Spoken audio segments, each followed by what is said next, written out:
আজকে আমি তোমাদের সামনে আলোচনা করছি ক্লাস 11-এর দ্বিতীয় সেমিস্টারের প্রথম যে কবিতাটা রয়েছে সেই কবিতাটা নিয়ে। প্রথম কবিতাটার নাম কি? ভাব সম্মিলন। আর এই ভাব সম্মিলন লেখককে কবি বিদ্যাপতি। এই কবি বিদ্যাপতি কে ছিলেন? বিদ্যাপতি ছিলেন পঞ্চদশ শতকের একজন অন্যতম কবি। তার পিতার নাম ছিল গণপতি ঠাকুর।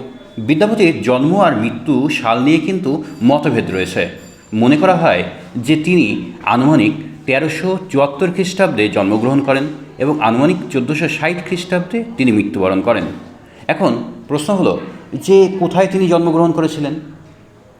মনে করা হয় যে বিহারের দ্বারভাঙ্গা জেলার মধুবনীর মহকুমার অন্তর্গত একটি প্রসিদ্ধ ব্রাহ্মণ বংশে কিন্তু তিনি জন্মগ্রহণ করেন এবং তিনি মৈথিলি কবি হিসাবেই কিন্তু বেশি পরিচিতি লাভ করে গেছেন।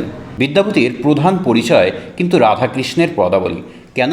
তিনি রাধাকৃষ্ণকে কেন্দ্র করেই কিন্তু যত লেখালেখি করেছেন। এখন প্রশ্ন হলো এই যে ভাব সম্মিলন, এই ভাব সম্মিলন শব্দটির অর্থ কী? ভাব সম্মিলন বলতে মানে কি বোঝানো এখানে হয়েছে?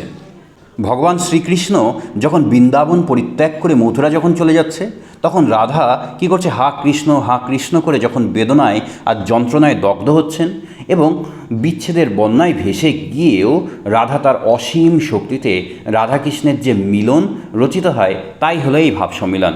আর এই ভাব সম্মিলন শ্রী রাধার মনোজগতে শ্রীকৃষ্ণের নিত্য উপস্থিতি, আর এই বিচ্ছেদের কিন্তু এখানে আর কোনো ভয় নেই। আর অর্থাৎ মনের মধ্যে যে রাধার আর কৃষ্ণের যে মিলন, সেই মিলন কি কিন্তু এখানে ভাব সম্মিলন নামে পরিচিত। এবার দেখো প্রথম দুটি লাইনে কি বলা হচ্ছে।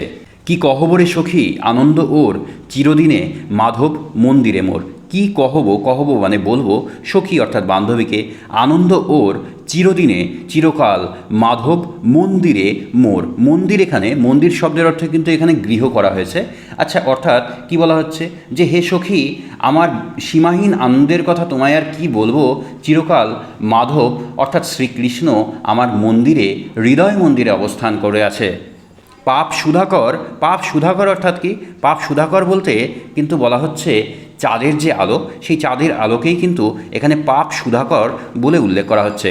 পাপ সুধাকর যত দুঃখ দিল, প্রিয়া মুখ দর্শনে তত সুখ ভেল। পাপ সুধাকর অর্থাৎ চাঁদের আলো যত না আমাকে দুঃখ দিয়েছে, তার থেকেও প্রিয়া অর্থাৎ প্রিয় মুখ দর্শনে, প্রিয়র অর্থাৎ কি এখানে ভগবান শ্রীকৃষ্ণের মুখ দর্শন করে তত সুখ ভেল, ততটাই বেশি আনন্দ আমি কিন্তু লাভ করেছি। আচর ভরিয়া যদি মহানিধি পাই, তব হাম পিয়া দূর দেশে না পাঠাই। আচল ভরেও যদি মহানিধি মানে কি? মহান রত্ন, অনেক দামি দামি যদি রত্নও পায়, অর্থাৎ শ্রী রাধিকা যদি অনেক দামি দামি রত্নও তাকে দেওয়া হয়, তবুও হাম পিয়া দূর দেশে না পাঠায়, তবুও কি রাধা কিন্তু কৃষ্ণকে কখনোই দূর দেশে পাঠাতে পারেন না। শীতের অরণি পিয়া গিরিশির বা বরিশার ছত্র পিয়া দরিয়ার না। শীতের অরণি অর্থাৎ শীতের ওড়না, শীতকালে যে ওড়না। পিয়া অর্থাৎ কিন্তু প্রিয় এখানে কি বোঝানো হচ্ছে বলতো? এখানে কিন্তু ভগবান শ্রীকৃষ্ণকে বোঝানো হচ্ছে। গিরিশি অর্থাৎ গ্রীষ্মকালের, বা অর্থাৎ বাতাস, বরিশার ছত্র পিয়া, বরিশা বর্ষাকালের ছত্র, পিয়া অর্থাৎ ভগবান শ্রীকৃষ্ণ, দরিয়ার না মানে দরিয়া অর্থাৎ সমুদ্রের না অর্থাৎ নৌকা। অর্থাৎ কি বলা হচ্ছে এখানে যে প্রিয় মাধব আমার শীতের ওড়না, গ্রীষ্মের বাতাস, বর্ষার ছাতা এবং সমুদ্রের নৌকার মতো একান্তই আমার প্রয়োজনীয়। ভনয়ে অর্থাৎ ভনিতা, বিদ্যাপতি।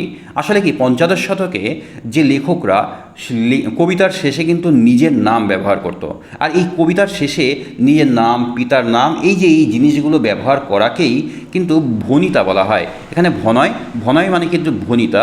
বিদ্যাপতি কি বলছে? সুর বর্ণানী শুনো সুন্দরী। রাধিকাকে বলছে অর্থাৎ রাধাকে বলছে সুজনক দুঃখ দিবস 2-4।